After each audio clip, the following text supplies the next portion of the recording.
हमारे रे सारे सारे बच्चा गए चला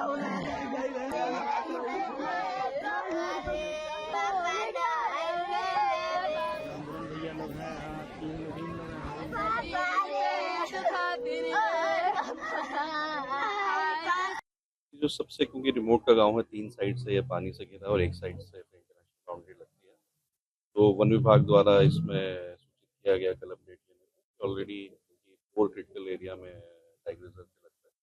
स्थापन की प्रक्रिया गतिमान है, उसके अप्रूवल्स कल इनको प्राप्त हुए हैं, तो आगे जो परमानेंट सॉल्यूशन है उसके डायरेक्शन में नीड प्रायोरिटी जो लोग अभी 8 लोग लापता हैं उनको हम लोग ढूंढने की जल्दी बाकी और रिलीफ वर्क है वो कराएंगे। आज भरतापुर के जो हमारे जनपद का लास्ट गांव है और ये जंगल का गांव है, यहाँ से खैरतिया बाजार जो कि लखीमपुर खीरी में पड़ता है, तो वहाँ लोग बाजार करने के लिए ग्रामवासी अपने नाव से गए हुए थे। वापसी में जब ये गांव के नज़दीक पहुँचे तो लगभग नदी के किनारे थोड़ी दूर पर इनका नाव एक लकड़ी से वहाँ टकरा गया, इसकी वजह से असंतुलन हुआ और नाव जो है उसमें डूब गई, पलट गई और इस दुखद दुर्घटना में गांव के 22 लोग जो नाव में सवार थे उसमें 8 लोग लापता हैं और बाकी 13 लोगों को हम लोग ने सकुशल इनको रेस्क्यू कर दिया गया है। एक व्यक्ति की मृत्यु हो गई है और एसएसबी की आरआरटी टीम और प्रशासन के सभी लोग आपदा राहत वाले यहाँ बचाव कार्य में लगे हुए हैं और साथ ही एसडीआरएफ एनडीआरएफ की टीमें भी मौके पर पहुँच रही हैं और हम लोग रात भर रेस्क्यू करेंगे और उम्मीद है कि उन लोगों को हम लोग जल्दी से उनको रेस्क्यू कर लेंगे। शेष जो 8 लोग लापता हैं, बाकी सारा बचाव कार्य जारी है। उसमें बच्चे की भी सूचना मिली, कुछ बच्चे हैं जो लापता? हाँ, बच्चों की सूचना है, 5 बच्चों की सूचना है, तो उनको सभी के बारे में रेस्क्यू कार्य जारी है। ठीक सर। क्या नाम आपका? मेरा नाम प्रगट सिंह भी, तहसील से भारतीय किसान यूनियन निगासन।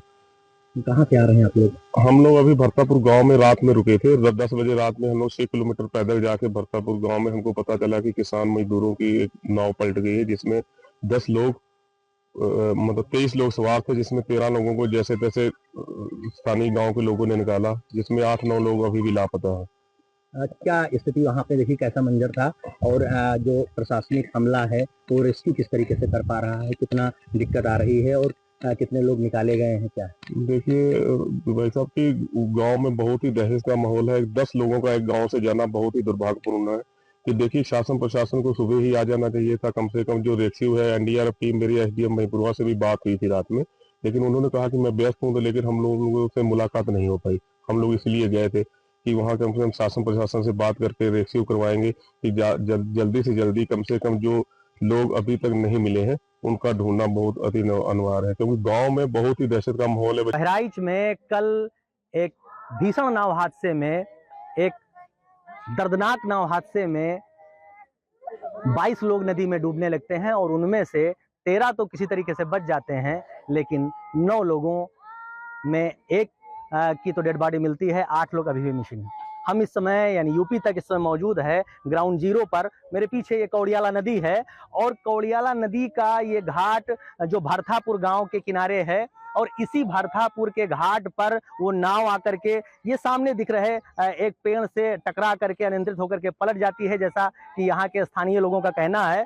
और उसके बाद आनन फानन में सूचना फैलती है, लेकिन जो यहाँ की भौगोलिक स्थिति है भरतापुर की, इंडो नेपाल बॉर्डर का ये एरिया और ये भारत का अंतिम गांव, भारत का पहला गांव, और इस गांव में यहाँ की जो भौगोलिक स्थिति है, अगर यहाँ कोई आकर के देखे तो ये वो दुर्गम इलाका है जो तस्कर हाथियों से, जंगली हाथियों से जिससे होकर के गुजरना पड़ता है, लोगों को अपना जान जोखिम में डाल के आना पड़ता है। और शायद यही कारण है कि मात्र ये नाव ही है जिसको सहारा बना करके लोग अपने हाट बाजार में अपने सामान की खरीदारी करने जाते हैं और ये सामान की खरीदारी, ये नाव का सफर ही कल उन लोगों का अंतिम सफर बन गया जो अभी भी लापता है।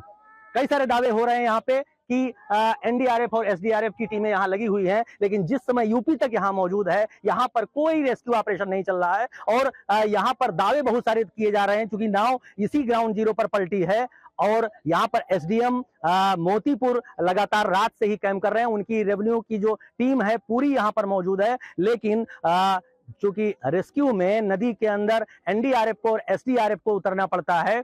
जो लोगों का कहना है कि चूंकि नदी में लखीमपुर की तरफ से, तिकोनिया की तरफ से ही एसडीआरएफ और एनडीआरएफ की टीम आ सकती है, तो अभी भी वो लोग यहां पर नहीं पहुंच सके हैं। उसका कारण भौगोलिक कारण बताया जा रहा है, दुर्गम क्षेत्र को उसका कारण बताया जा रहा है। यहां पर परिजनों का रो रो करके बुरा हाल है। मेरे दाहिनी ओर ये वो परिजन हैं जिन्होंने अपनों को खोया है और जो एक नजर उनको देखना चाहते हैं, उनसे मिलना चाहते हैं, उनकी लाश से ही मिलना चाहते हैं, उनको एक बार निहारना चाहते हैं। किसी ने अपने पूरे परिवार को गंवाया है,